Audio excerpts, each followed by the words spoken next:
In fact कल एक important दिन बीपीएचपी के लिए रहेगा। बोनस इशू पर विचार होगा। एमजीएल आईजीएल के नंबर्स के बाद क्या परफॉर्मेंस दिखाएगा और एस्कॉर्ट्स क्या कर सकता है, ये सब भी रेडार पर रहेगा। सुमित हमारे साथ है। सुमित बताइए। तो मैं शुरुआत करूंगा बीपीसीएल के नंबर साथ। एचपीसीएल तो नहीं है, लेकिन हाँ बीपीसीएल कुछ लोग कवर करते हैं और बीपीसीएल के केस में नंबर्स आपको दो अलग अलग हिस्सों में दिखेंगे। अलग अलग ब्रोकरेज के व्यूज़ अलग अलग तरह के रहते हैं इनके नंबर्स को लेकर। तो पहले कुछ अनुमान बिक्री के लिहाज से 1,20,254 करोड़ रुपए के आसपास की बिक्री, 2% बढ़ने का अनुमान है। मुनाफे फ्रंट पर जो कोटक का पोल कहता है वो ये कहता है कि करीब 7,563 करोड़ रुपए से घटकर मुनाफा 5,816 करोड़ रुपए आएगा। और मोतीलाल ओसवाल ये मानता है कि 7,563 करोड़ से घटकर मुनाफा 6,360 करोड़ रुपए आएगा। तो 400-450 करोड़ रुपए के आसपास का वेरिएशन यहाँ पर आने की बातचीत है मुनाफे के फ्रंट पर। रेवेन्यू फ्रंट पर जो एक अनुमान है वो आपके सामने है कि किस तरह से एक आंकड़ा रह सकता है।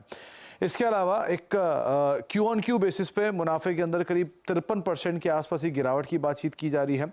सीक्वेंशली रिफाइनिंग मार्जिन थोड़े से बेटर रहेंगे, डीजल मार्केटिंग मार्जिन थोड़े से बेटर रहेंगे, लेकिन इन्वेंट्री लॉस का जो नंबर है वो बहुत कुछ बदलाव करेगा। तो इस लिहाज से आप इसके ऊपर नजर रखेंगे। जीआरएम करीब करीब $14 पर बैरल के आसपास बाजार अनुमान लगा रहा है, जो पिछले क्वार्टर में करीब $13.4 पर बैरल के आसपास का नंबर था। तो यहाँ पर स्लाइटली इंप्रूवमेंट का अनुमान है जीआरएम के फ्रंट पे, लेकिन नंबर्स में हमेशा 2-3 अलग अलग ब्रोकरेज के अलग अलग नंबर होते हैं, तो उस लिहाज से आपके सामने सारे नंबर रख दिए गए हैं। इसके अलावा महानगर गैस, कुछ हद तक बाजार ने आईजीएल के नंबर्स को देख के एमजीएल में तेजी दिखा दी है, लेकिन ब्रोकरेज हाउसेस दोनों ही तरफ से नंबर्स को वीक मान रहे हैं, वाईओवाई भी क्यू ऑन क्यू भी।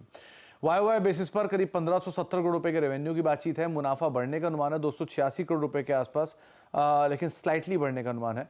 एबिटा मार्जिन करीब 27%, 27.5%, 24% के सामने, और एबिटा के नंबर्स में 410 करोड़ का एबिटा जो कि 390 करोड़ रुपए के सामने आएगा वाईओवाई बेसिस पर। क्यू ऑन क्यू यही नंबर्स वीक रहेंगे। क्यू ऑन क्यू इनके जो मार्जिन है वहां पर भी एक ड्रॉप की उम्मीद बाजार लगाकर चल रहा है। जो वॉल्यूम ग्रोथ है वो करीब करीब 13% के आसपास रहेगी। सीएनजी वॉल्यूम ग्रोथ 12% के आसपास रहेगी, लेकिन आईजीएल के नंबर से पहले ही कुछ हद तक ये नंबर्स ने क्यों उठा लिए हैं, तो आप उस लिहाज से इसके ऊपर वैसे नजर बनाकर रखेंगे। तीसरा नंबर है एस्कॉर्ट्स का, और ये एस्कॉर्ट्स भी क्योंकि नंबर से पहले एक अच्छी चाल में रहा है आज सुबह। सो अब नंबर्स की अगर बात करें तो एक स्ट्रॉन्ग नंबर की बातचीत है वाईओवाई क्यू ऑन क्यू दोनों ही लिहाज से। रेवेन्यूज करीब 4,073 करोड़ रुपए इस तिमाही में, 15% की बढ़त की बात। मुनाफा 276 करोड़ रुपए जो कि 207 करोड़ रुपए से बढ़कर आएगा। मार्जिन 10% के सामने 12%, और इबिटा 33% के आसपास बढ़ने का अनुमान, 487 करोड़ रुपए का इबिटा रहेगा। Q on Q margin expansion और क्यू ऑन क्यू नंबर्स के अंदर एक अच्छी स्ट्रेंथ देखने को मिल सकती है। इनके 2 व्हीलर्स और 4 व्हीलर स्पेस के अंदर एक जो अच्छी डिमांड थी उससे इनके बाकी एंसिलरी कारोबार की तरफ से अच्छा पिकअप आएगा, और उसी की तर्ज पे इनके बाकी ट्रैक्टर डिवीजन की डिमांड भी पिकअप करते हुए दिखाई पड़ेगी। एक प्राइसिंग का थोड़ा बेटर और रियलाइजेशन का एक इम्पैक्ट जरूर इस क्वार्टर के नंबर में देखने को मिलेगा, लेकिन कमेंट्री पार्ट क्रूशियल रहेगा।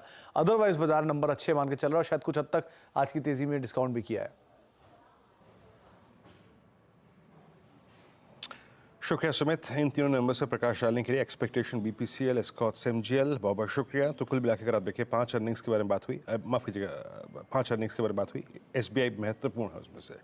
खैर अब एक